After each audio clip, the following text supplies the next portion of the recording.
Turn up the radio and sing along. It's time for another great song. This is the Great Song Podcast. Season's greetings and welcome once again to the Great Song Podcast. I'm Rob Alley. I am JP Mosier. And we're here breaking down the best songs in modern music history. We're going to tell you why they're great, why we think they're awesome, and why we think that you should too. JP, how you doing today, man? Fantastic. Just finished organizing my sock drawer this morning. Oh, outstanding. Tubes on the left, crews on the right, ones with holes smack dab in the middle. You got to get to the ones with holes first. That's they got to right. be. You got to They're always the best. know. Yeah, they're definitely the most comfortable. That's why you've worn them enough that they have holes in them, right? All right. So, dear listener, strap in because this is going to be our first ever extra large episode of the Great Song Podcast. We anticipate that this one's going to be slightly maybe longer than usual because of the subject matter. But we will try to keep it edited for television and condensed. We're getting brave and bold today, and we are tackling the Abbey Road B-side Suite by the Beatles. It's going to be a long ride. We're going to give you lots of samples so you can follow along. But let's give you a little backstory on this B-side suite. First of all, Abbey Road was recorded in, and correct me if I'm wrong, I think it was recorded in 1969, released in 1970. It was the last recording that the Beatles did together. It actually ended up being released before Let It Be, but it's the last set of things that they recorded together in the studio. And at the end, they just had kind of a bunch of like partial songs and short songs and pieces and ideas. And so what they ended up doing was just they threw them all together in a 16-minute collection of these songs and partial recordings kind of blended together to close their last set of studio recordings. Some were meant for the White Album, some were meant for Let It Be, some were meant for Get Back, and they just all kind of threw it together. Exactly. And McCartney said the idea was inspired by a guy named Keith West, who did a thing called Excerpts from a Teenage Opera, which is really hard to find. I tried to track it down, and it's really hard to find the full thing. But anyway, this consists of the following songs. We're going to be covering all these songs today in one form or another. It starts at You Never Give Me Your Money, followed by Sun King, Mean Mr. Mustard, Polythene Pam, She Came In Through the Bathroom Window, Golden Slumbers, Carry That Weight, and The End. That's 8 songs. We're also going to get to the bonus track, Her Majesty, because I can't not. It's the very last thing.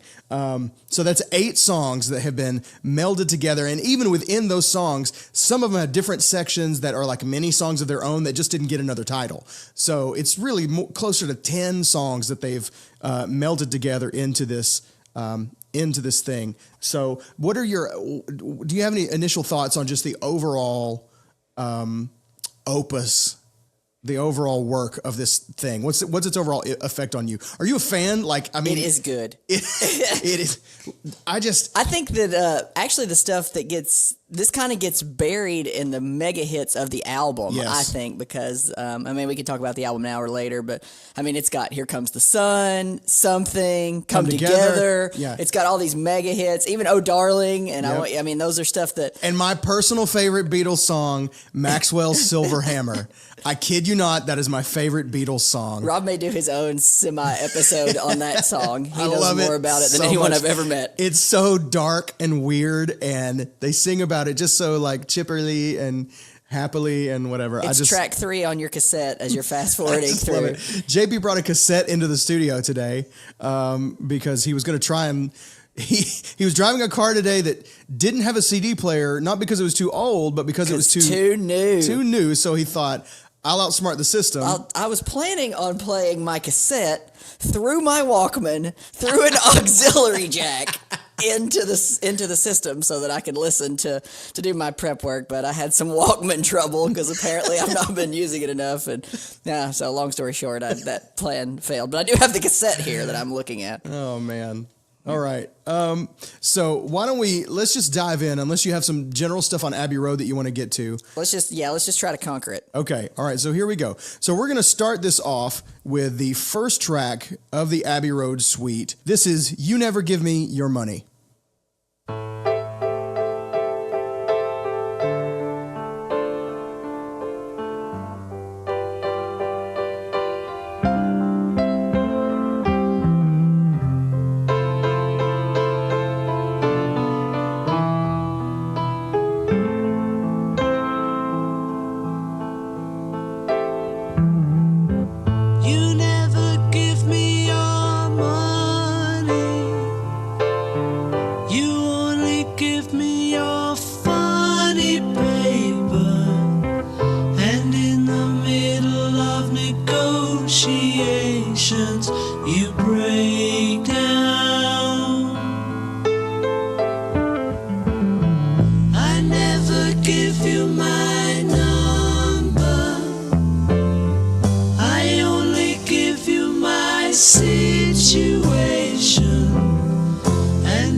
station, I'd break down. Out of college, money spent, see no future, pay no rent. All the money's gone, nowhere to go. Any jobber got the sack, Monday morning, turning back, yellow lights. Okay, so already you can tell this is going to be a pretty eclectic grouping of songs here. Just the weird kind of transition even there foreshadows the extra super weirdness that is to come. You Never Give Me Your Money is in the key of C. It's kind of roughly 88 BPM. They weren't really recording with a click at this point. And Ringo's not the human metronome. And Ringo's not exactly the human metronome. We've established that I'm a bigger Ringo fan than JP. But there's there's even in some of these tracks, you'll hear sections that were recorded. I don't know if it's on this. No, there's some song on Let It Be where literally the track shifts from one take of the song to another take mid-song, and they just like spliced everything together, and the tempo shifts drastically all of a sudden. So it wasn't out of the realm of possibility for tempo to shift in some of these songs. And some of these they would record 2 or 3 tracks at a time, together. The ones that are really flowing together, they would record them, together. So anyway, this is You Never Give Me Your Money, written by Paul McCartney, shortly after the Get Back / Let It Be sessions. He was unhappy with their new manager, whose name was Alan Klein, and he's said that this song is basically about having no confidence in somebody.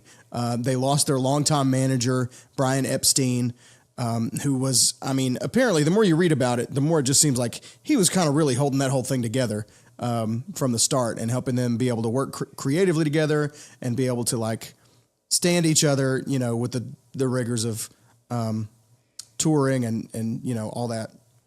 Yeah, I was just the one sweet dream, pack up the bags and get in the limousine. Basically, it was him and Linda to get away from the Beatles. Yeah. Like just to get away for a bit. And I'm sure you'll talk about this later, but parts of this song are in other songs throughout the 8. We'll get into that. And that's why I'm starting this transition, in my opinion, and most of what I'm seeing, the actual suite of songs starts with this one because it gets called back later.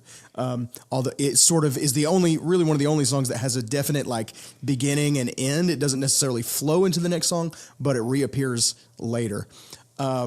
So the band recorded 36 takes of this song in an 11-hour recording session at Olympic Sound Studios in Barnes, England.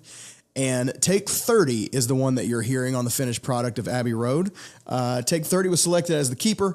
Overdubs were done at Abbey Road Studios. A lot of Abbey Road actually wasn't done at Abbey Road. It was done at Olympic Sound Studios in Barnes. But the iconic cover of Abbey Road is taken across the street as they cross the street to Abbey Road Studios. Paul with no shoes, that one. Paul with no shoes. Everybody thought Paul was dead because he was out of step with the rest of the Beatles, and he wasn't wearing shoes, and he was wearing white, and everybody else John was... Lennon's wearing white. Lennon's wearing white, that's right. There's great many conspiracy theories on the cover alone that could get into its own thing. And then in the middle of it, it does do just kind of a out of left field transition into this One Sweet Dream section, which feels like a different song. You expect it to really have its own title and its own track number, but it's actually part of this song. But it's the first real transition into what feels like another song. Let's take a listen real quick to the One Sweet Dream section, and then we're going to talk a little bit about the music of it.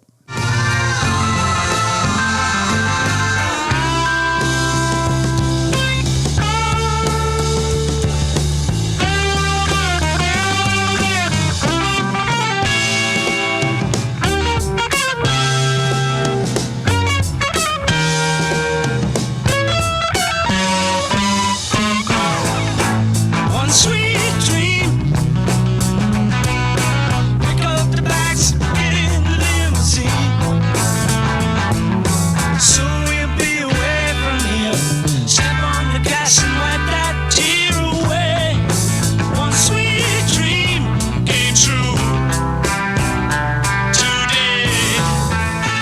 that is the One Sweet Dream section of You Never Give Me Your Money by the Beatles. So, okay, first I want to ask, it's a very pretty gentle song. You know, it's got the one section where he's out of college, money spent, that section, but a lot of the song is very, very kind of soft and almost tender, you could say, which is weird when you're singing about having no faith in somebody.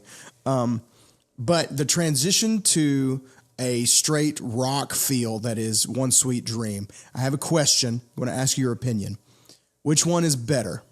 The transition from You Never Give Me Your Money to One Sweet Dream, or the transition on the Chicago song Hard to Say I'm Sorry. Hard to Say I'm Sorry to Get Away. And that is... Actually, we should just play it for comparison if we're going to talk about it. Hang on.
That's just so good. Oh my gosh. Sorry, we're talking about Abbey Road. But yeah, we just had I a know. moment there. I just want to listen to the rest of it. I think, honestly, hearing them back to back, I think I'm going with Chicago. You gotta go Chicago. I do too, transition. because of the drastic dynamic on where it goes from Hard to Say I'm Sorry to there, and like everything is right about it. The drum part, the guitar connector, the piano line. That's one of the best horn licks I've ever heard in my life. Hey, actually, you don't even know this. Under this fancy sweater I'm wearing a shirt that says, "Never trust an old man with a trumpet." Okay. So there you go.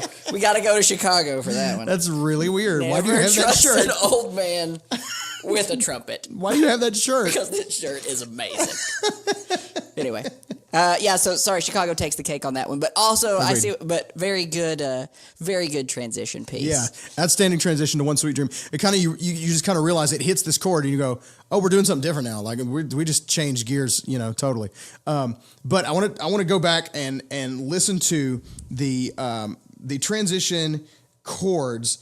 Because I want to talk about this harmonic movement that we're getting into. So I'm going to play this one section again, and then we're going to dig nerd deep into it for just a second.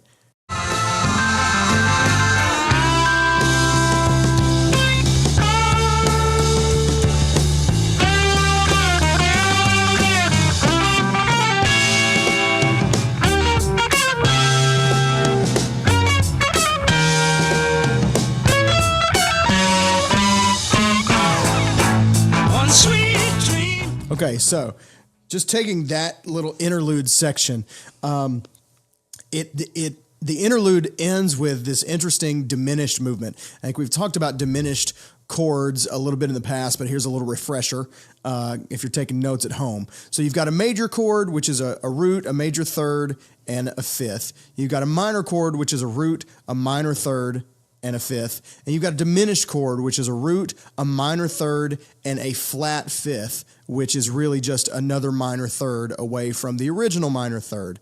And then if you want to make a chord fully diminished, you can add another minor third over the top of that flat fifth, which ends up being the sort of standard 6 or the 13 note in a scale. So if you're in the key of C, you're talking C, E flat, G flat, A, which is really B flat, B double flat. So to make up a fully diminished chord. And you can run that all the way up you can run those minor thirds all the way up and down a piano, and it never, it stays the same. And so this is really cool because it's moving diminished arpeggios and a motif, which is like a repeated phrase. The guitar is playing the same, and it's playing that phrase up a diminished, a flat third each time, creating this diminished movement, while at the same time, the bass is moving down a diminished chord. So the bass moves from C down to A, and then up to E flat, back down to C. So far we've got C, A, E flat, which is an A diminished chord, okay? C to A to E flat to C, up to G flat, back down to E flat, still same diminished, G flat to E flat, up to A, back down to G flat, and then it goes the chromatic push at the end, bum, bum, bum, bum, up to the new key of A. So it does this weird, like up and down this chromatic chord outline arpeggio. And then the guitar is playing this ascending, fully diminished arpeggio, which is a couple little grace notes or passing tones, and just going up, up, up, up, up, this diminished pattern, while the bass moves really down and back up and down and back up and down and back up, and they all land together on this bump, bump, bump, bump from G flat to A to bump up into the new key. That made almost zero sense at all. You almost literally have to be looking at my notes, and I almost couldn't even follow it. So how they pulled that off in the first place, like how they even thought of that, I don't know. I'm probably some drugs involved. So now we're in the One Sweet Dream section of the first song of like 10 that we're going to cover today. We're still on number one, That's guys. right. We're still track one of this 16-minute suite. But we're now in the One Sweet Dream section, which is fairly, there's not a ton to say about it. It is what it is. It's cool. It's great. Do you have any, you said, you had a note on the sort of thematically about it. Yeah. I know what they each played on each one. Okay. So like Paul obviously leads with the piano part at the beginning. It's really the soft piano led part. And then George plays a Fender Tele on this, and John plays an Epiphone Casino guitar. Yeah. So, and we should clue you in. We're not going to do a sort of traditional meet the band today. We're not gonna meet the band. It's the Beatles. It's the Beatles. John, Paul, George, Ringo, and although George Martin does add some Lowry organ on here, so if we were doing a meet the band section, we would talk about George Martin. But for the sake of time, we're gonna leave the Meet the Beatles out till we do another. Because honestly, we're going to be here a minute, so we'll save that for another day. Yes, when we do Maxwell Silverhammer. That's right. On the upcoming Maxwell Silverhammer episode, Silverhammer. That's what I said. Maxwell Silverhammer. So then, this song now, One Sweet Dream section transitions to the next actual song, which is Sun King, with some tape loops of like birds and nature sounds. They originally used an organ note, but George Martin, who was their producer, longtime producer, I think he produced everything of theirs. Is that right? I think, if not very, very, very close to all of it. And he was kind of a game changer for production. Anyway, he ended up changing it from just a single organ note to this tape loops of birds. Yeah, they went organ, then they went organ and bass, and then they ended up with the tape loop. There you go. So. All right. Any interesting covers that you have of You Never Give Me Your Money? Not of that, but I got some other covers down here on other ones. I found one by Glenn Tilbrook, who is the frontman of Squeeze. And if you don't recognize the band name Squeeze, they did the song Tempted by the Fruit of Another. How can you not love that song? So their lead singer did a cover of it with a group called 9 Below Zero. So 9 Below Zero, Glenn Tilbrook covered it. And also there's a clip on YouTube of Tenacious D doing a little cover of You Never Give Me Your Money, which is funny. Of course it's funny. It's Tenacious D. So that's out there if you want to go find it. All right. Now let's settle in to our next song, which is Sun King. This is going to take just a moment to get into. I'm actually going to fast forward a few seconds into it so we can kind of get into the groove. Here we go.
So there we have some very typical but very beautiful layered Lennon Three-part harmonies. vocal harmonies. Yeah, those harmonies are so good. Dude, money. That first, when they transition, this starts in E, and then it kind of settles into C before the vocals come in, and then back to E again for the ending of the song.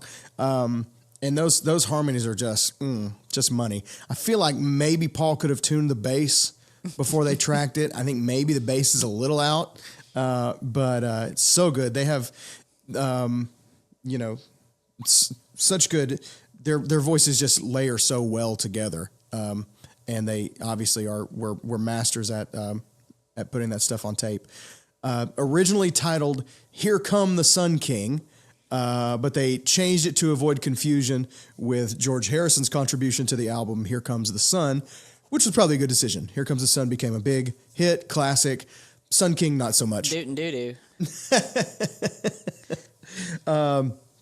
The guitar you hear at the beginning, the electric guitar, it's kind of sliding around and then it settles in. It's an add 13 chord over the 1 chord. So that just means it has an added, if we're in the key of E, it means it has an added C sharp. It's kind of a like Hawaiian sound to just add that 13 into a major chord. And I mean, jazz, you get that all the time in jazz as well. But cool guitar vibe with lots of reverb and cross panning where it's moving from one side to another. And they kind of got some inspiration from Fleetwood Mac's Albatross. And I'm glad somebody gets inspired by Fleetwood Mac. It certainly ain't me. Lindsey Buckingham, well done. Ain't me. I'm not a fan. Yeah. Sorry. My roommate in college loved. If Zan Overman, if you're listening, this little section was for you. Huge Fleetwood Mac fan, had a Stevie Nicks poster on his wall.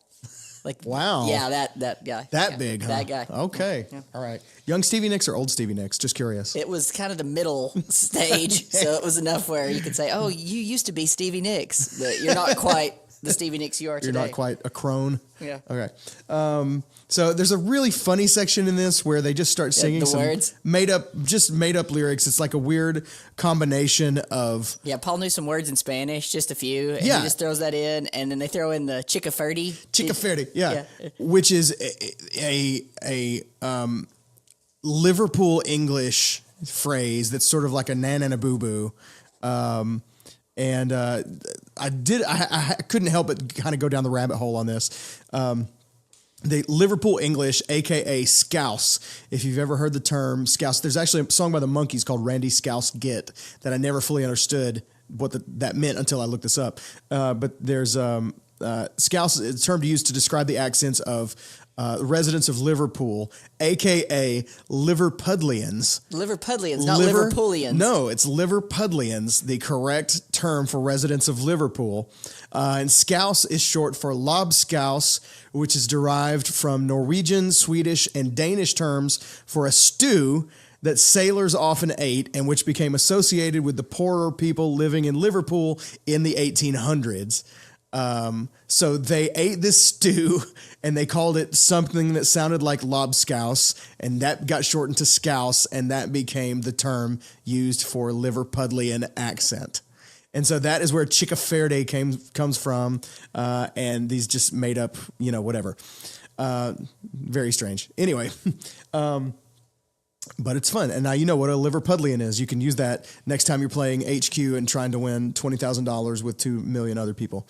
There's also a portion of the vocals was included as a reversed a cappella section, and it said, you want to try it? It said Gnicknus, which is just Sun King backwards, and it was used on the track Gnicknus, Gnicknus, for the 2006 album Love, which the Beatles compilation album, and an instrumental section of Sun King was also used at the end of Octopus's Garden on the same album. Any other notes on Sun King? There's not a ton to it. It's just kind of a weird thing, and they say, blah blah paparazzo. Let's play the nonsense lyrics just because they're so funny. Quando para mucho mi amore de felice corazón.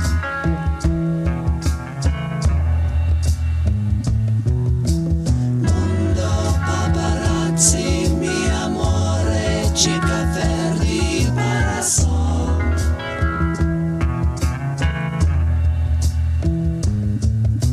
Questo abrigado tanto mucho che canite carousel.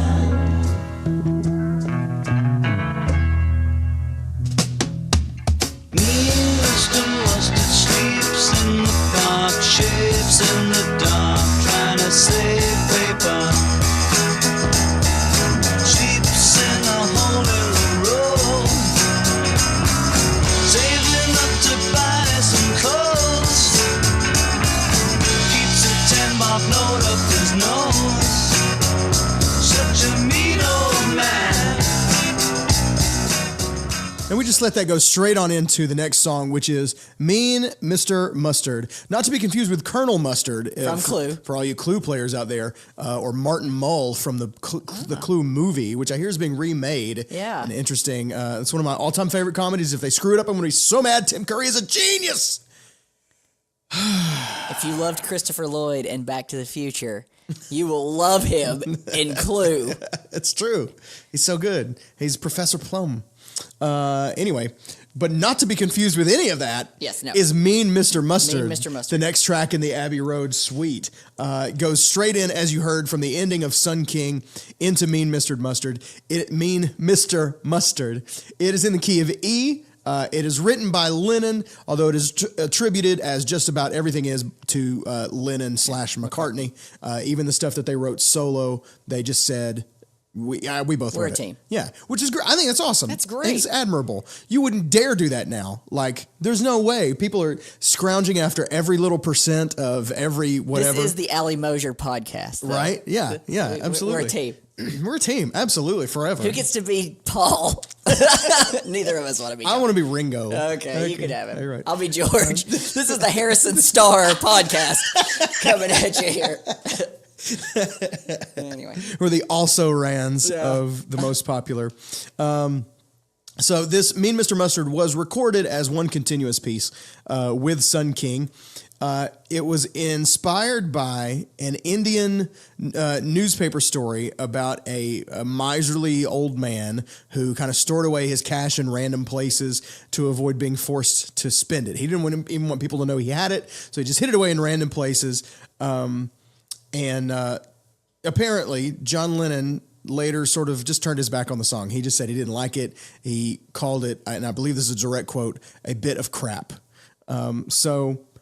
But he was kind of a mercurial guy, I think. He later, you know what I'm saying? Liverpudlians and mercurial. Yeah. Welcome to your vocab lesson for the day. It just seems like a lot of the early stuff that John did later on in his life, although there wasn't much later on in his life, unfortunately, he sort of said, that stuff all sucked. Yeah, that was before I really became me, became an artist and whatever, which is sad. I don't like to see that. You don't like to see somebody dump on some really great stuff that they did just because they're bitter about how it ended or, whatever, or because maybe I think a lot of it was for show, like just trying to sing distance cool. himself. Yes, Like, yeah, absolutely. yeah. And Yoko. Yeah. I mean, oh no. I mean, zing. I do know that the sister in this song was originally named Shirley. Did you know that? And then they changed it to Pam so it could segue into the next song. That's right, because I remember thinking as I was listening at one point in listening to this album, I've said multiple times the last thing I listen to pay attention to is the lyric. But at some point, over the years, I was listening to the song and I went, wait a minute, his sister is Pam, and the next song is Polythene Pam. Is she Polythene Pam? She's not. But they wanted to at least ask the question. This song has some really, really distorted bass. Like the bass throughout this song is extremely distorted, almost to the point where it sounds like a tuba. Like it's like burr, burr, burr, burr, burr. Paul's playing through a fuzz face. Yeah. Okay. Is he? Okay. No, I don't know. It makes sense. Absolutely. I don't know how else he would have done it. And he's got he always plays the Hofner basses. For the violin bass looking thing. Yeah. And so they always have kind of a lumpy sound, if that makes any sense. But that combined with the distortion is really, really something. It kind of sounds like somebody just blowing on a tuba. Burr, burr, burr, burr, burr. Now there is a version of the original demo of this song on Beatles Anthology 3 in which you can hear that the sister's name was originally Shirley. They kept it in there and re-released that demo. How does it flow? Does it flow decent? Can you tell? I haven't heard it because I don't have Anthology 3. Let's see. His sister Shirley works in a, it's something like that, I imagine. But they changed it to Pam just to mess with your head and make it sound like it had something to do with the other song. Originally, Mean Mr. Mustard was supposed to end on a D major chord and transition into the song Her Majesty, which ended up not being part of this at all, but does finish out the album after this is over. And so we're going to cover it at the end because otherwise we'll never get to. We're never going to do an episode on Her Majesty because it's like 15 seconds long, but it's amazing and I love it and I'm psyched to talk about it. There's some cool multimeter stuff in the second verse of this. We've talked a little bit about multimeter before where you just sort of change time signatures out in the middle of nowhere. In the second verse, let's play you just a little bit about it and then we're going to talk about it. Takes him out to look at the Queen, only place that he's ever been. Always shouts out something obscene. Such a dirty old man, dirty old man. Okay, so that what I'm talking about is they're on the dirty old man section, which is funny just to say. They go from a straight 4/4 into a 6/8 groove. And I learned this in high school, and it's always stuck with me, and you never forget it, kids. When you're out there switching meters, this is the thing you need to hold on to, is that the eighth note doesn't change. The eighth note is the axis upon which the time signature swings. So he's going 1 and 2 and 3 and 4 and, right? Those are the eighth notes. 1 and 2 and 3 and 4 and 1, 2, 3, 4, 5, 6, 1, 2, 3, 4, 5, 6, 1 and 2 and 3. So his hi-hat, if you listen to his hi-hat, it never changes. It's going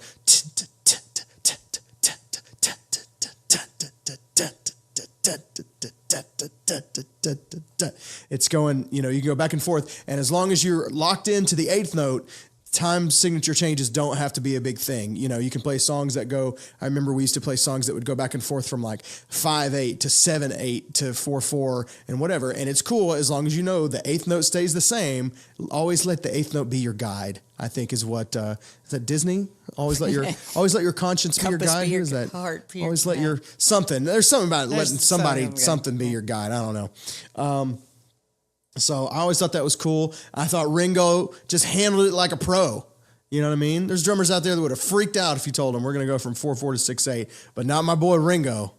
Not my Tudoringo. You can't see me rolling my eyes on the podcast. You can hear it. I think they all heard it. The silence is because they were golden doing on it too. They heard the sound of their own eyeballs They're on- rolling, and they said, "I bet JP is doing this thing." Hot dog toppings: mustard, ketchup, relish. What do you pick? What do you Yes. pick? Yes to all. Yeah. My wife puts mayonnaise on I do hot too. dogs. What? Yep, mayonnaise. If you're listening out there, do you think it's weird to put mayonnaise on hot dogs? I go mustard do. and I go mustard and mayonnaise. Those are my like prerequisites. If you give me any choice, those are the first two things I'm going to say. If I can't get mayonnaise, then I'll go mustard, ketchup, relish, whatever. But ideally, really just mustard and mayonnaise. I'm good. It's Corn fine. dogs versus hot dogs preference. Hot dogs. Really, I would probably pick corn dogs. Somewhere in my life, I soured on corn dogs. Sonic that do it. too. Probably. Yeah. They're like 50-cent corn dogs. I'll have 8. Never again. Never again, Sonic. Segues must be quick on this because we have so much to cover. We're fine. We're almost at the halfway point. Everybody's having a blast. Okay, so let's get straight in from Mean Mr. Mustard into Polythene Pam. These things transition kind of straight into each other, so let's take a listen. Here is Polythene Pam.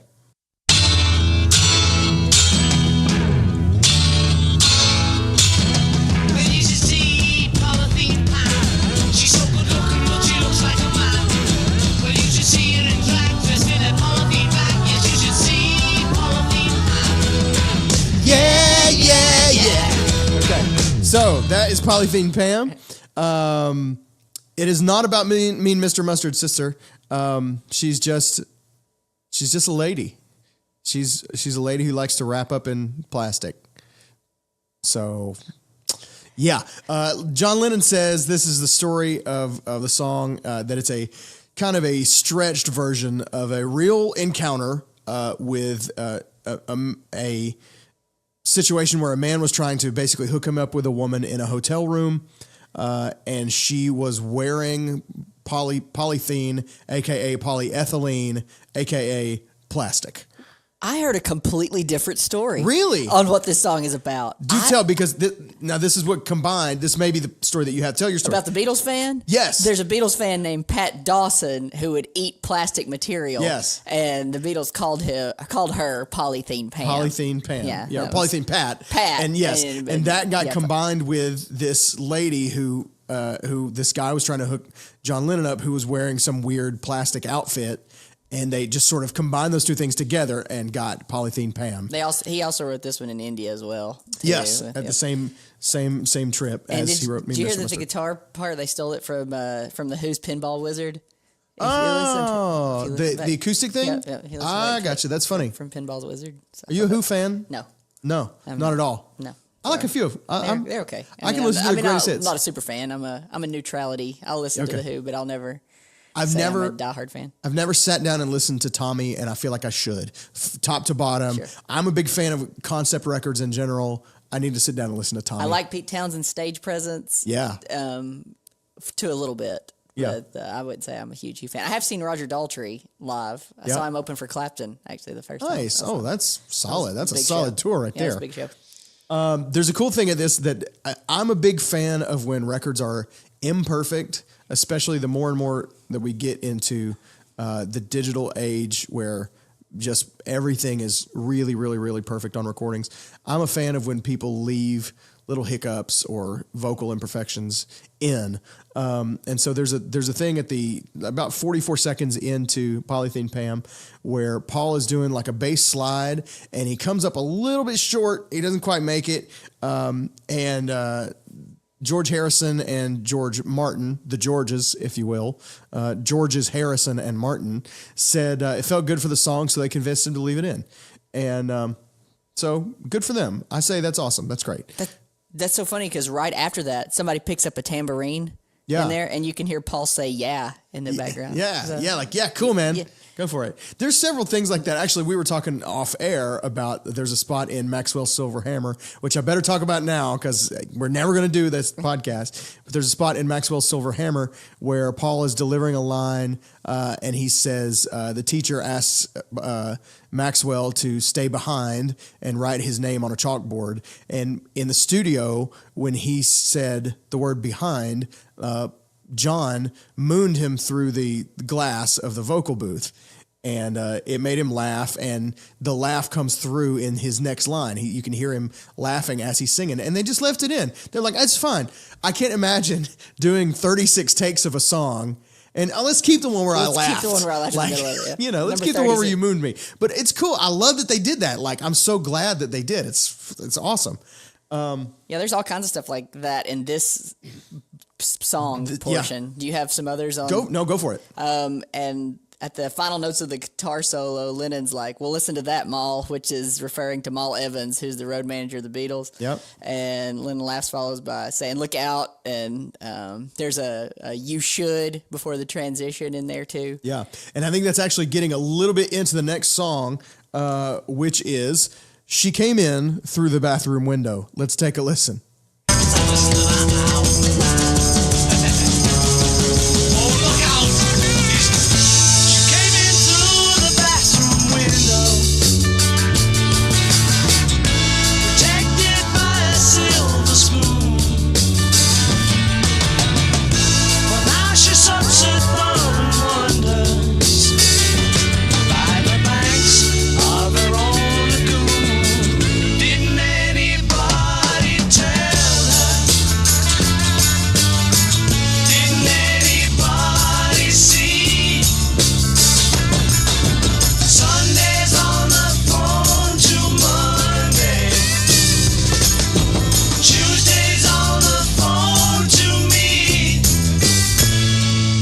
I really love this one. I'm a big fan of "She Came In Through the Bathroom Window." I'm not a fan of like Home Invasion or like B&Es in general. I'm not a fan, but I'll let Paul take one for the team so that this song can happen.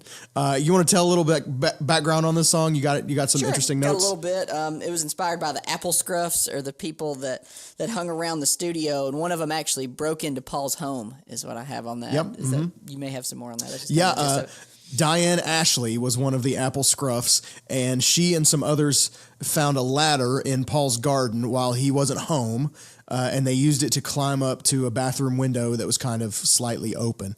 Diane went in first, and then she opened up the front door, and everybody else came in, and they just partied in Paul's house for a while. There's, let's see, I think McCartney's neighbors attempted to contact him when they realized the break-ins were taking place. And that is what inspired the lines, Sundays on the phone to Monday, Tuesdays on the phone to me, which is kind of a weird line. It sings well, but it's, unless you kind of know what to connect it to, it doesn't make much sense. got some covers on this one. There are some good covers. I like the Joe Cocker one. Yeah. Joe Cocker he reached the top 30 on the Billboard Top 40 in 1970, which I always think is funny when that's so close. A well-known artist covers. That's literally like within a year of this coming out, Joe Cocker hit the top 30 with it. It's weird. I don't understand. Other covers. You got other covers? Ray Stevens. Yes. It's good. Big fan. Yeah. Big fan. I'm a Ray Stevens fan too. Ike and Tina Turner. Oh, I didn't see that one. And the Bee Gees, who have covered several songs off this album with as part of a kind of a project, and a tribute project. I did have the worst cover. Have you the Los Lonely Boys? Yes, one? that's awful. I was just assuming that was going to be the worst one. It Not a huge fan. Yeah. Not a huge fan. So yeah, Lennon and McCartney were in New York in May 1968 to announce the formation of Apple Corps. That is Apple Corps, but it is Apple Corps. It's a pun. You get it? It's an Apple Corps. Okay. Anyway. In October that year, when the White Album had been completed, McCartney flew to the city once again to see a young lady named Linda Eastman, who would later become Linda McCartney. At the end of his 2-week stay, McCartney was in a taxi heading to JFK Airport, and at the time he needed a final verse for She Came In Through the Bathroom Window, and he noticed that the driver's police badge or his ID panel on the dashboard, and the ID had a photograph of the driver along with the name Eugene Quits. His name was Eugene Quits above the words New York Police Department, and that's where he got the line "So I quit the police department," which are part of the lyrics to that song. This was So, and he said, okay, this is what he said. This is a quote from him. He said, so I quit the police department, which are part of the lyrics to that. This was the great thing about the randomness of it all. If I hadn't been in this guy's cab, or if it hadn't been someone else driving, the song would have been different. Also, I had a guitar there so I could solidify it into something straight away. So he literally just saw this guy's name, Eugene Quits. Oh, I got quits the police department. That's funny. I'll just turn this into a song. That happens to be about a break-in at my house. It's interesting. I read some wild conspiracy theories about like what this song actually means. Like if you get into like Beatles fan sites and whatever, everybody's got an opinion on what they think this song means. And it's got into some crazy stuff that like it was about I can't even remember. Some stuff was like really dark and kind of grim and like, I don't know, grisly. Anyway, weird. This was recorded as a set alongside Polythene Pam. They go straight into each other. And the take you are hearing as the keeper was the 39th. The 39th take. I don't know how many they actually did, but the 39th one was the keeper. Let me tell you, they were paying for some studio time. The Beatles, they didn't just come in and like, you know, set up shop and boom, boom, boom, and we're done. You know, there's some bands that are like, if you can't play it right the first or second time, we shouldn't be in the studio yet. Not the Beatles. No, sir. Well, by then in their career, they've got enough back funding that they're okay sure. when you get to Abbey Road. Now, on Meet the Beatles, they were probably... That's true. They probably recorded Meet the Beatles in an hour. Yeah. The whole album, one take, do it all. That's true. But here they could set up shop and basically do a lot of the writing and stuff even in the studio, and especially a lot of the arrangement and, you know, that kind of stuff. So... There is a slightly slower version of this song available on Beatles Anthology 3, which I guess I'm just going to have to go get. Keep referencing it. Because there keep being all these references to it. I do like how, okay, so the chord progression on here is, she came in through the bathroom. We're in the key of D. No, I'm sorry, the key of A. We're in the key of A. And the verse is just a 4-1-4-1. So it's D major to A major. She came in through the bathroom, D, A, D, right? Okay. And then the chorus is a 4 minor 1. Didn't anybody tell her? That's a D minor back to the 1. It's just 4-1-4-1-4-1. Bass is doing the same thing the whole time, but it's D major in the verse, D minor in the chorus. The first verse emphasizes the 4 chord with crashes and stuff like that, like as the beginning of a phrase. The verse emphasizes the 4 chord. The first verse emphasizes the 4 chord with crashes as the beginning of a phrase. That's why I would have originally thought the song was in D and it's 1-5. Yes. That's why. But it's not. Okay. It's in A. And the second verse emphasizes the 1 chord. So it's okay. Should we listen? Okay, real quick. Here's the first verse. The bathroom window, 4. protected by a silver spoon. But now she sucks her thumb and wonder. Okay, and then we get into the second verse and listen to where the crashes are though. Always been a dancer. She worked at 15 clubs a day. And though she thought I knew the answer. Anyway, it just gives a slightly different feel to the phrases. It's pretty interesting. I don't know if they did it on purpose or if it's just a thing. You know what I mean? Sometimes Ringo's just out there doing his thing, and they're like, he's just being Ringo. You know, just let him. It'll be fine. So I just thought that was cool. I think it's cool that the chorus feels different. Right? Didn't anybody tell her? It just gives her, great but it's chord. really just the same root notes, just a different. It's just a different voicing. It's just a minor voicing instead of a 1. So very cool. I think this is a cool song. Weird story.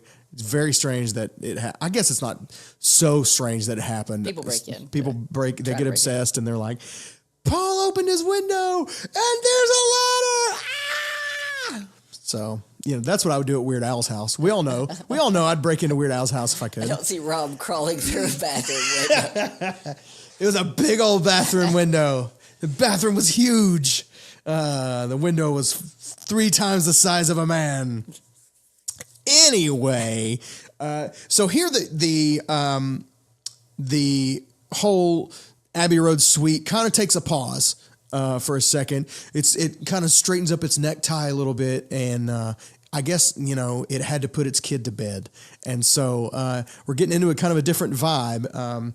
And so she came into the bathroom window, just sort of gently gives way. It really kind of has its own ending. And we get into the next song, which is a beautiful little lullaby called Golden Slumbers. Which is my favorite. It's gorgeous. Section of the whole suite. Check it out. Yeah, this is where, let's listen and then we'll get into it. Yeah. Once there was a way to get back homeward.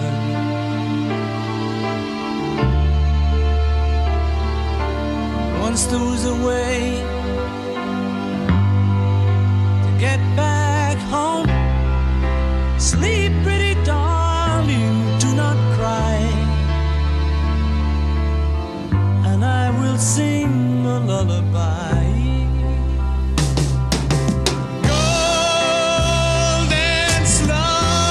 Fill your eyes, smiles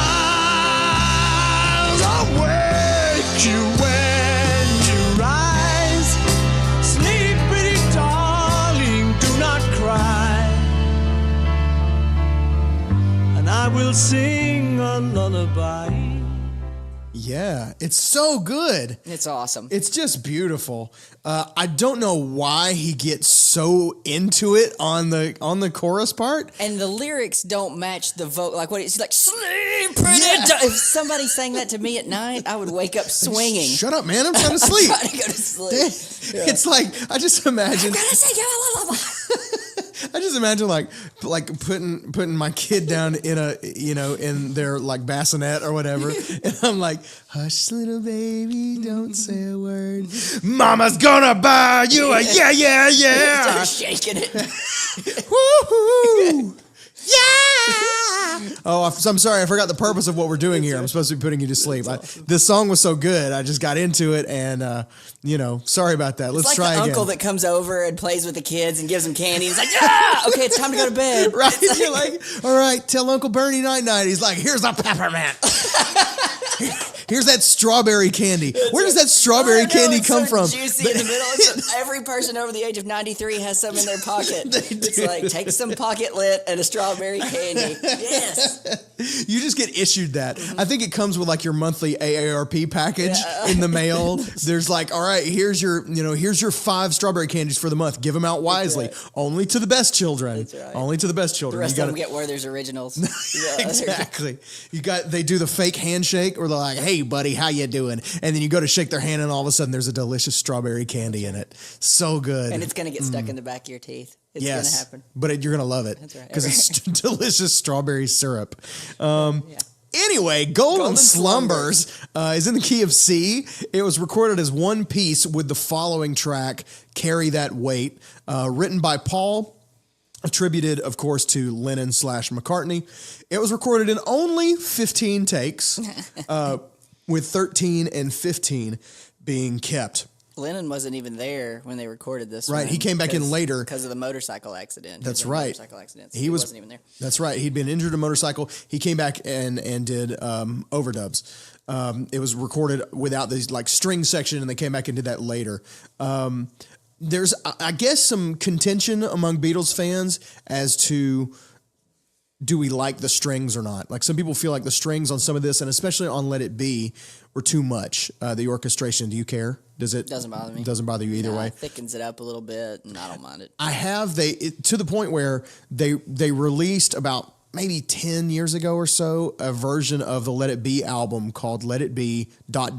Naked. Have you seen this? No, is it without? And it is without the orchestral arrangements. It's just the bare tracks, just bass, drums, piano, and guitars, and stuff like that. No strings. And so it's a different, definitely a different vibe, but apparently some people just not big fans of they felt like the strings sort of undermined got in the way of like just hearing the song. So, and there's a lot. You hear it without them and you go, oh, there really were like a ton of, strings going on. Anyway, I think they're sweet, especially on a lullaby, whatever. Golden Slumbers based on the 1603 poem Cradle Song by Thomas Dekker. And the story goes that Paul saw the sheet music for a version of the poem that had been harmonized and sort of turned into a song on his father's piano or his sister's piano. Do you have I don't know if it's father's or sister's. And he created his own melody. He can't read music, or couldn't at the time. He may be able to now, but why would you? Anyway. And he just liked the lyrics and made his own melody, and thus Golden Slumbers were born. The original poem starts, golden slumbers kiss your eyes, smiles awake you when you rise, sleep pretty wontons, not wontons. Chinese food? Yes, this was before the advent of the Chinese takeout where you would have had references to that. Anyway, because it was 1603. Sleep pretty wontons, do not cry, and I will sing a lullaby. You get one soup at a Chinese restaurant. Do you pick egg drop, No. wonton, or sweet and sour? Yeah, hot and sour every and sour, time yeah, for I'm me. sorry, hot and sour. It's never a question. I obviously don't get it since I called Yeah. it sweet and sour, which is the chicken. Right, yes. No, never a question for me. Hate egg drop, hate I always wonton. go egg drop. Wow, I That's can't weird. stand it. I always hot and sour every single time. So sleep pretty wontons, do not cry, and I will sing a lullaby. Covers for this one include covers by the Bee Gees and Peter Frampton for the Sgt. Pepper's film, and Jennifer Hudson for the animated movie Sing did a cover of Golden Slumbers. Also, there's one set of covers that I'm holding back on because I'm gonna dig into a amazing set of covers here in just a minute. And so Golden Slumbers gives right in to the next song, which is Carry That Weight. Let's hear the transition, and then we'll talk about Carry That Weight. Darling, do not cry, It's so funny you said that they only did and I 15 will takes. sing So a I had this in- lullaby. You're gonna carry that weight, carry that weight a long time. You're gonna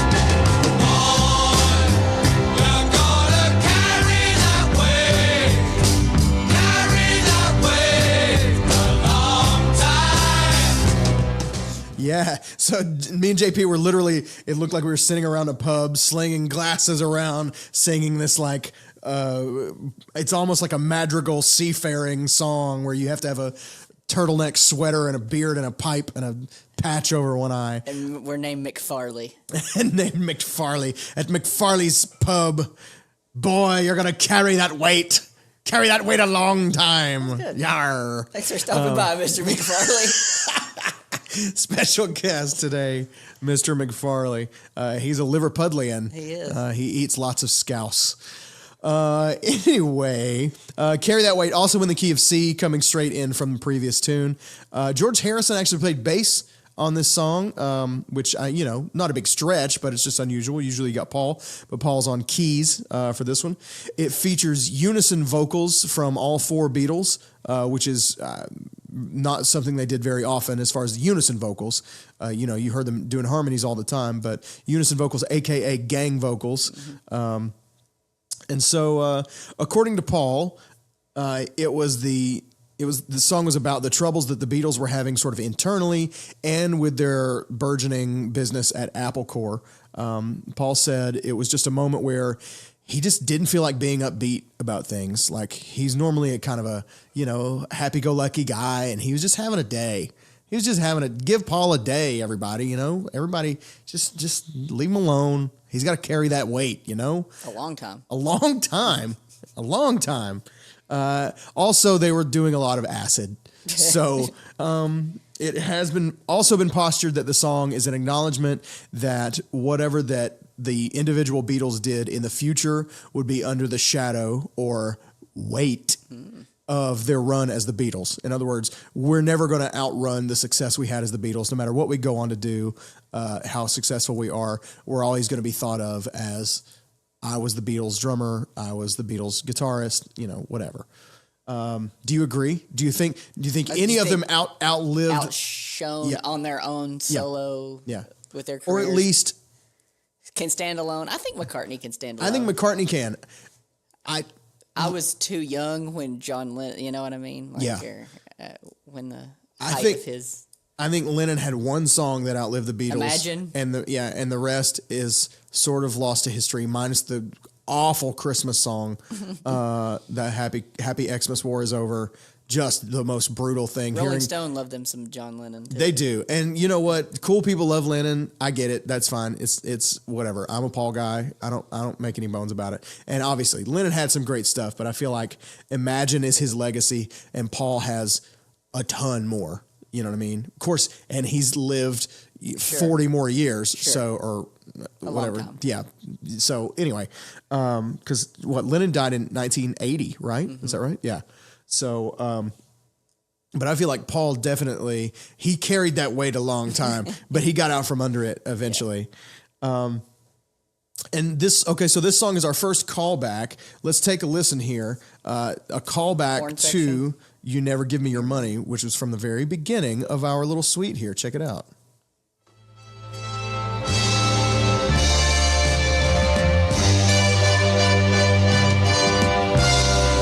Now give me that guitar.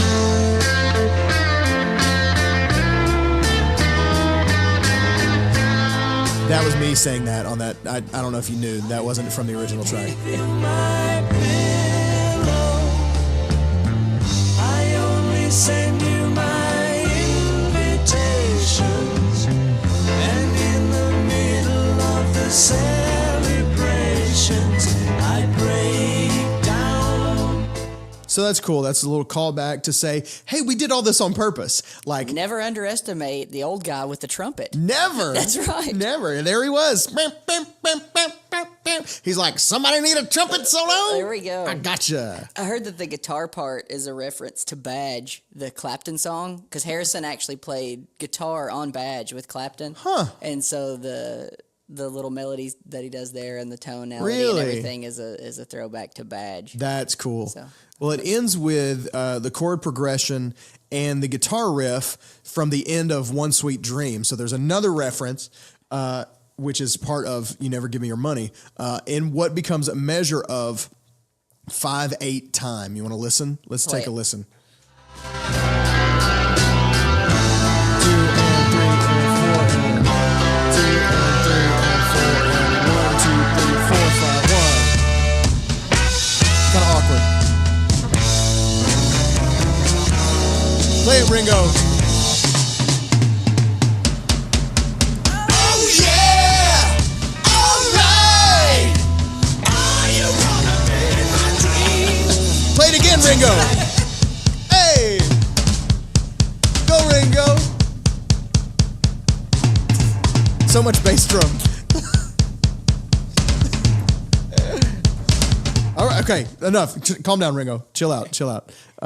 Okay, so So we're now in the end. the end. This is the only Ringo drum solo in the entire catalog. Amazing. Astonishing that they only gave him This one is your solo. moment. You know, he doesn't like playing solos. Did you hear that when he recorded it, he actually recorded it with a guitar and a tambourine, and they muted the other In the mix. Yeah, in the That's mix. interesting. 'Cause he doesn't What do drummer drum solos. hates solos? Ringo. Ringo. I don't know any other. I can't think of anyone. Everybody, they just If want you to point and you say, Yeah. Bob Smith, play it. Or go whatever. for it, man. Everybody wants to, man. But yeah, Ringo, not as much. He's not very flashy. You know, Ringo just keeps to himself. Paul, thanks for stopping in. That is awesome. Did you see McFarley on your way in? You just missed him. Yeah. So yeah, other 18 bars of lead guitar in this next song. Yeah, pretty interesting the way it's done too. Love it. The different solo sections and everything. I think the first two are McCartney, right? Kind of the bends and the kind of the bendy guitar solos. Second two is Harrison, kind of a more melodic, right? And the third 2 is kind of the Lennon more distorted, Very distorted. distorted take. He was like, let's rock. Yeah, so two sections of McCartney, 2 sections of Harrison, 2 sections of Lennon. Yep. So they all got their own solo piece. Yep. Whichever. I found a great quote from Jeff Emmerich, who is the engineer. He said, the idea for guitar solos was very spontaneous, and everybody said, yes, definitely. Well, except for George, who was a little apprehensive at first, but he saw how excited John and Paul were, so he went along with it. Truthfully, I think they rather liked the idea of playing together, not really trying to outdo one another per se, but engaging in some real musical bonding. Because obviously at this point there was a lot of tensions. The Beatles were falling apart. So he continues. Yoko was about to go into the studio with John. This was commonplace by now, and he actually told her, "No, not now. Let me just do this. It'll just take a minute." That surprised me a bit. Maybe he felt like he was returning to his roots with the boys. Who knows? And then he says the order was Paul first, then George, then John. They went back and forth. They ran down their ideas a few times, and before you knew it, they were ready to go. Their amps were lined up together, and we recorded their parts on one track. You could really see the joy in their faces as they played. It was like they were teenagers again. One take was all we needed. The musical telepathy between them was mind-boggling. That's cool. That's a very cool story. That's cool. Yeah, I never. That's like it almost gives you sums up the end. Feels happy. Yeah, I got chills. My arm hairs standing up. So it's good to see, like, it's very cool to have a moment like that, because the Beatles are falling apart and everything is not great, but for them to have like one last hurrah as just being the boys, to the point where John told Yoko, don't come into the studio. That's funny, right? That's serious. Yeah. Like that's some serious business right there.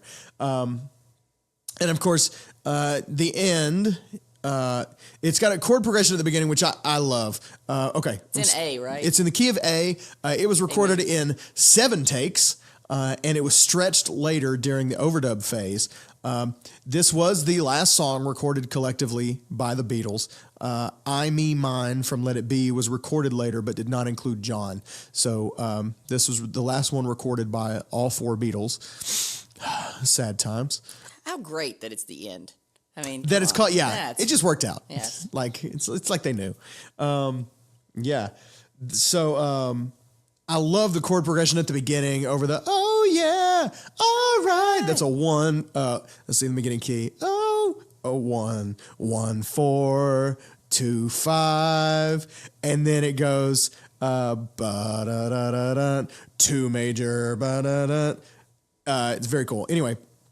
But that 1 4 to a 2 major 5, okay, 1 4 2 major 5, okay, is a great example of what is called a secondary dominant chord. So that would be a B major. It'd be a B major in the key of A, so it's going A D B major E, yeah. And so that's called a secondary dominant chord. A dominant chord is in the key of, like, not in the key, but in a scale, is the 5 chord in a scale. So if we're in the key of A, the 5 chord would be the E, and an E dominant chord would be like an E7 chord.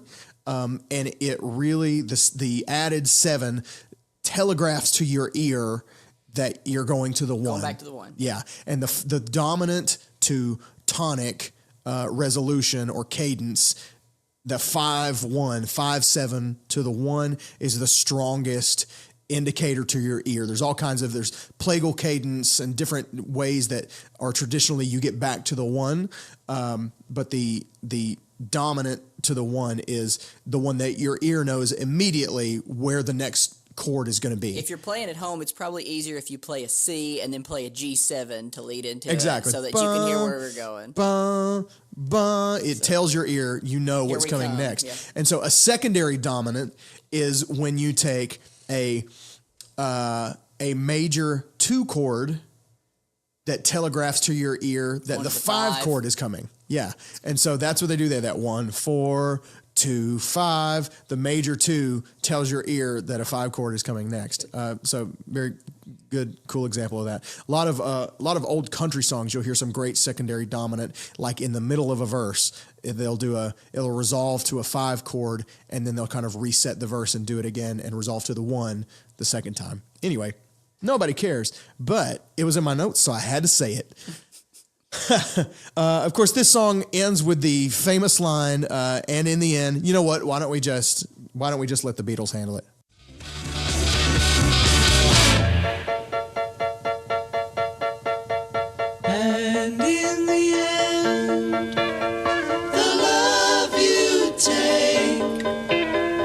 is equal to the love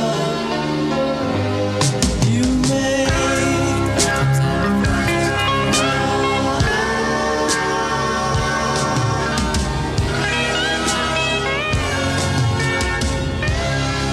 Yeah, so good. Some great chords there. You don't like the way Ringo comes can't in. stand the way Ringo You're like- comes in. I want him to come in earlier. Oh, sorry. Yeah, I can't stand the way he comes in. I want him to come in earlier. I feel like he waits and he's like, oh. You're like, kabam, tabam, boom. I'm here. Sorry, guys. Fell asleep. I'm sorry. The chords there are great. You got a 1, then a 2 major over the 1, and then a flat 3 over the 1. It's just very cool. Some multimeter stuff in there, sneaky, going into 6/8 and back again, but keeping it very chill. Not going to get into all that, but anyway, the best thing about that line is without that line, the classic Chris Farley, Paul McCartney sketch from SNL might never have been as funny. If you've never seen the Paul McCartney Chris Farley show sketch from Saturday Night Live, you owe it to yourself. Find it on YouTube or Vimeo, whatever you got to do. Paul is dead. Paul is. Paul McCartney sits down with Chris Farley and he just keeps asking him the most inane questions. He's like, he's so nervous. He's like, Paul, you remember when you were in the Beatles? Anyway, it's hilarious. I'm not going to do the whole sketch, but I could. Hey, Chris Farley, thanks for not stopping by. You're dead. The end. Okay. This song, I thought this was a cool footnote on this song. It has been used by several radio stations as the final song that they played before going off the air for good. So they were like, we're closing, shutting down. The last thing we're going to play is the end. So if you go into work and they're playing this, it's not a good sign. That's right. It's like They're you like, walk into your... You're going to play the Abbey Road Suite. It's like, okay, I'm okay. You walk into your job at your Fortune 500 company and... they start playing the end, and then you look. You also are watching the stock ticker, and you just see your company tanking. Yeah. Oh no, it's happening! It's a good movie, Mom. It's happening. Robin JP warned me. The end. Did you say it's a good movie? I said that was a good movie. Oh! I got you. No. I thought you were saying the end was a good movie. Like this is the end. Oh no, it was a terrible movie. All right. Her Majesty? Her Majesty. So, for okay, it. This is all you. That is the official end of the Abbey Road Suite. And So here's a bonus track for you. so here's a bonus track. This is possibly the original hidden song. This is definitely one of the first examples, Her Majesty. I'm just going to play the whole song because short. it's 20 seconds long. Let me play it for you, and then we're going to talk about it for just a second. Her Majesty's a pretty nice girl, but she doesn't have a lot to say. Her Majesty's a pretty nice girl, but she changes from day to day. I wanna tell her that I love her a lot, but I gotta get a belly full of wine. Her Majesty's a pretty nice girl, someday I'm gonna make her mine. Oh yeah, someday I'm gonna make her mine. Okay, and that you heard at the end was not me cutting the track off That's early. how it ends. That's literally how it ends, which I think is maybe the most perfect ending for the Beatles. Like, after all this beautiful stuff we've made, we end it with, that's literally that cadence that we were just talking about, supposed to go, everybody knows what's coming next, da-da-da-da-da, bop, bop, but it just leaves out the last note. I think it's hilarious. It's so funny. This is in the key of D. It is one of the first, if not the first, examples of a hidden track in rock music. Do you have, while I'm talking, think about your favorite hidden tracks if you've got them. It used to be a huge deal, right? I mean, I feel like 90s was, early 2000s was peak for hidden tracks. And then once the digital age happened, how are you going to do it now? How are you going to do a hidden track anymore? You can't go on iTunes and hide a track. So once CDs started, becoming less and less important, you started to lose the hidden tracks. But eventually it got to the point where I heard a track played, and I don't understand. I know there's dual layering and all this stuff. I heard a track played once that you had to go, like, let's say track 11 was the last track on the song. You had to go from 11 to track 12 and then rewind. And when you rewound your disc, it went to a layer that was written under the previous layer, under track 11, and would play you a hidden song. Oh, that's smart. Like, I mean, it was serious there for a minute. It was like, It's like, you know how you go to a Marvel movie and you're just waiting for the post-credit scene? Sure. You just know it's an established thing you're going to get. That's the way it was with a lot of albums for a while. There was just a hidden track and you just couldn't wait to see what it was. Like, oh, I wonder what the hidden track is going to be. There might be multiples. You know, I had, oh gosh, what album was it? I had some album that had like 3 hidden tracks and it was incredible. It was the Channel Surfers. Tell me you my remember goodness. the Channel Surfers. Yeah. Wow. I guarantee you, probably me and JP are the only people Holy listening cow. who remember the Channel Surfers. My hidden track album is another obscure one that there's a song off an album. It was off the Karen Crow album by Mark Broussard. Y'all don't know who Mark Broussard. He does Home. Yep. So take me home, whatever that one is. Yeah. He's got some hits. I bet some folks listen to Mark On that Broussard. album, he had a song called Gavin's Song that was track 49. It was the I Wish You Freedom. It's a beautiful song. It's all slow and pretty and junk after he's just rocked your face Slow and off. pretty and junk. After he's just had you foot stomping and clapping your hand. It's really nice. So that was my most memorable hidden track that I can think of. Nice. Off the top of my head. What was yours other than the Channel Surfers? Do you have another one? You know, honestly, I'm not real sure that I have one off the top of my head. I should have probably thought about it, maybe You're written it gonna ask down. the question. Yeah, I maybe should have made, but no, I That's all I can can't. think of. I can't think of a one. Doesn't If y'all just are spring listening to and there's a mind. really good hidden track, let us know. Let us know, Let please. us know which one we should listen through. Send us a tweet at Great Song Pod, at Worship Nerd, at Penny Trader 10, and let us know your favorite hidden track of all time. Because that's what Her Majesty was. It's just a 23-second hidden track at the end of this magnum opus, Abbey Road. Side conversation here for a second. Best Beatles album, go. For you, your opinion. Different ones for different reasons. I like Let It Be only.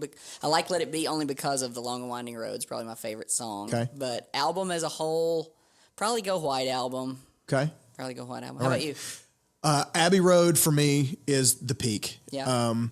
Let It Be, I feel like, has very high highs and low lows. The stuff that's not great on Let It Be is just awful. Sure. I hate the stuff that's not good. I actually probably listened more to Magical Mystery Tour when I was younger, just because that was one of the first ones that I had. I had Yeah. that one in Past Masters, so like that was the only actual album of theirs that I had versus Yeah. collections and collaborations. Where do you put Sgt. Pepper's? Not high.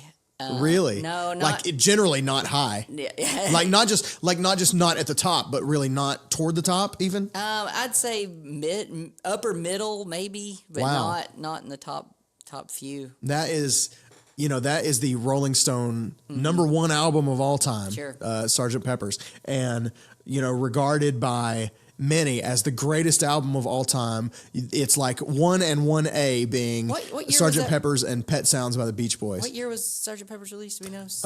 I'm not 100% sure. It's mid-late 60s. That's all I know. Because it was Yeah, funny like- if it was 40 years ago today. Wouldn't that be funny? Ah, if it that's was. We're in funny. 2018 for those of y'all that are listening. That'd be Yeah, I think Sgt. Pepper's is great, but there's just parts of it that don't hold up for me as well as, of course. Then again, I'm the guy that likes Maxwell's Silver Hammer, Sure. so maybe I'm not the best, whatever. But for me, Abbey Road, then Sgt. Pepper's, and then we can talk about White Album or Let It Be or whatever. Revolver, you're a big Revolver fan, right? You I like Revolver.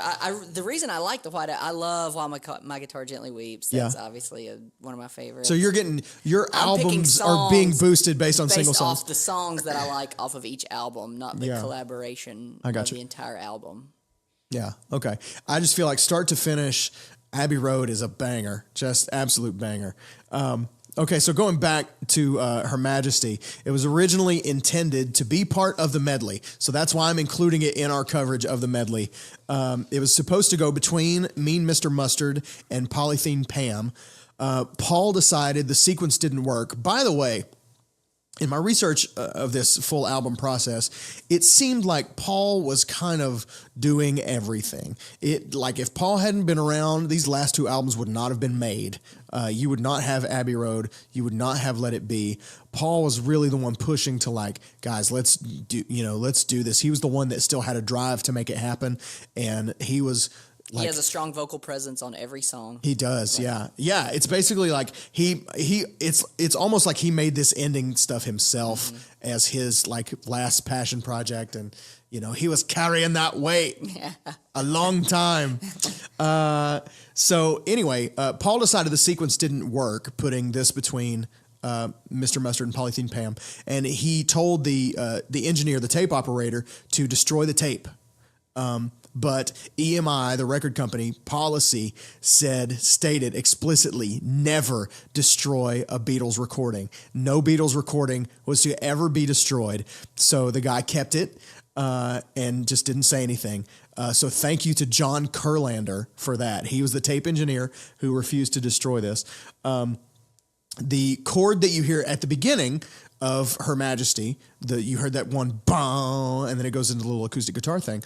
That was originally supposed to be the ending to Mean Mr. Mustard. So if you listen to Mean Mr. Mustard and then flip quickly over to Her Majesty, you can hear, oh, that makes total sense. Can't do that on the cassette. Right. That doesn't work. Bang. Okay. Oh, and then you go back. Okay. Yeah. And it also makes me wonder, lyrically, it's about Her Majesty, obviously referring to the Queen. Is it written from the perspective of Mean Mr. Mustard? Is he the narrator? Because his sister Pam works in a shop. She never stops. She's a go-getter. She takes him out to see the Queen. Only place that he's ever been. Always shouts out something obscene. Such a dirty old man. Is this Mean Mr. Mustard's like love song to Her Majesty? He's sitting in his room. Her Majesty's a pretty nice girl, but she doesn't have a lot to say. Boom, boom, boom, boom. It just makes me wonder, if he's like maybe a little obsessed with the Queen, and this is that's his soft side. It's that's a soft side. Mr. Mustard's soft side. That's right. It's the soft underbelly of the hard exterior that we all know is Mean Mr. Mustard. So yeah, he's showing his true colors here, letting out some feels for Her Majesty the Queen. Notable covers include Dave Matthews and Chumbawamba. Oh, Tump Thump. Yeah, man, they thump the heck out of it. And actually, can't keep them down. The first cover of this song I ever heard, and the first time I ever heard this song before I knew it was a Beatles song, before I got into the Beatles, was actually Dennis Miller, comedian, host of Saturday Night Live, like the news portion. Yeah, and Weekend so many Update, things. that's Weekend Update, yeah, and has hosted tons of other stuff since. Did you ever see the movie The Net? He was in The Net. Sandra Bullock? Sandra Bullock? Yeah, I did He's see in it, but I The had Net. no recollection of him being in it. He's in it. He had a comedy special once. I don't know if it was Comedy Central or HBO or Dennis Miller something. Show, is that what it's called? Yeah, he had the Dennis Miller Show, yes. And maybe it was at the end of that he sang. I just heard him one time sing this. No acoustic guitar. He's just singing. Her Majesty's a pretty nice girl, but she doesn't have a lot to say. And I thought he made it up. Like, I thought that was a weird thing. And then later I got Abbey Road and I was like, oh, it's that Dennis Miller song. Well, man, the Beatles covered Dennis Miller, who was probably, 4 years old at this point. Anyway, I thought that was cool though. Obviously a big Beatles fan. But I just think the most perfect ending to this is the way they did it. I wonder, I don't know, and I didn't see in my research if they ended it the way it's heard, if they ended it with that, one day I'm going to make her mine, bomb. And then whatever, or if they ended it like you expect it to end and they just thought, this would be funny, cut the tape. I don't really know. So this brings me to one more section of covers. There are a couple of artists who have covered not just single songs from this suite, but have covered multiple sections of this song as one track. There's a couple of artists that have covered Golden Slumbers and Carry That Weight and The End. You want to take a guess. One is a progressive rock band and one is a progressive pop megastar. You want to take a guess? Roll it. Dream Theater Shut up. and Phil Collins. Dream Theater and Phil Two Collins. of my favorites. Yes. How have I not heard this? I don't know. They both have extended covers of sections of this suite. Holy cow. And I think you can find them on YouTube. And then there's one final thing that I want to talk about on this, which is just amazing. And that is an album called The Other Side of Abbey Road. Have you ever heard it? Ever seen it? Know what it is? Okay. I have it, and it's incredible. This came out literally...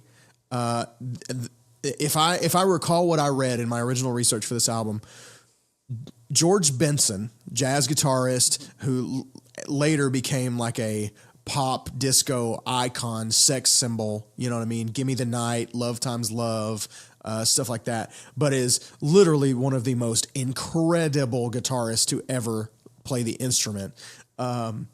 He did a cover of basically this entire album 2 weeks after it came out.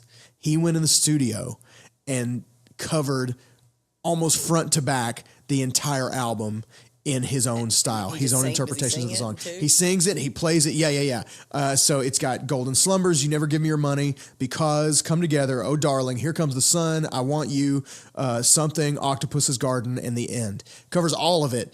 And it literally, it was like within a month of Abbey Road coming out, he had this. Wow. He had these covers. Like, imagine how much you're listening. You know what I'm saying? Like, what an impact this has that other musicians immediately go, I'm going to do nothing but this. I got to do this. Like, you know, my next album is dedicated to this. And somebody else has a lot of other covers. It's somebody like Earth, Wind, and Fire, I think, dedicated a good portion of an album to covering, you know, at least Beatles songs, but a lot of it from this. But let me hit you with a little bit of this, and maybe this will be a good way to take us out this week. Thanks for sticking in with us tonight. This is a fun episode. We considered even doing this as a multi-parter, but we'll see how this goes. Let us know if you guys like the longer format, the XL version of the Great Song Podcast this week. Thanks for joining us. We've had a lot of fun talking about the Abbey Road B-side Suite from the album Abbey Road. Hit us up on Twitter at Great Song Pod, at Worship Nerd, at Penny Trader 10. Follow us, subscribe, like, comment, review, all those things. They help us get seen by more people and help us grow our what is soon to be a future podcast empire. Thanks so much for listening. I'm Rob. I'm JP. Go listen to some music.